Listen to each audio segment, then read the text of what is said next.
بسم اللہ الرحمن الرحیم۔ حدیث شریف میں آتا ہے کہ حضرت معاذ رضی اللہ تعالیٰ عنہ آپ ارشاد فرماتے ہیں کہ نبی پاک صلی اللہ علیہ وآلہ وسلم نے مجھے 10 باتوں کی وصیت فرمائی تھی۔ نمبر 1، اللہ تعالیٰ کے ساتھ کسی کو شریک نہیں ٹھہرانا، چاہے تجھے قتل کر دیا جائے یا جلا دیا جائے۔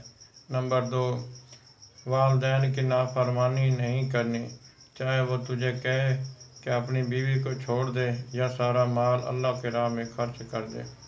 نمبر 3، فرض نماز جان بوجھ کر نہیں چھوڑنی، جو فرض نماز جان بوجھ کر چھوڑ دیتا ہے اللہ تعالیٰ اس کے ذمہ سے بری ہو جاتا ہے۔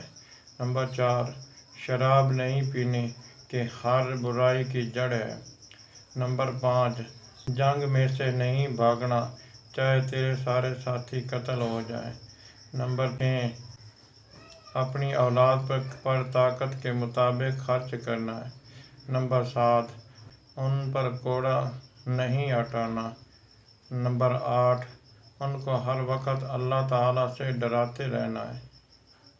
نمبر 9، اللہ تعالیٰ کی نافرمانی نہیں کرنی کہ اللہ تعالیٰ کا غضب وارد ہوتا ہے۔ نمبر 10، اگر کسی علاقے میں مرض وغیرہ پھوٹ جائے جیسے طاعون وغیرہ تو اس علاقے کو نہیں چھوڑنا۔ دعا ہے کہ اللہ تعالیٰ ہمیں نبی پاک صلی اللہ علیہ وآلہ وسلم کی وصیتوں کو قائم کرنے کی توفیق نصیب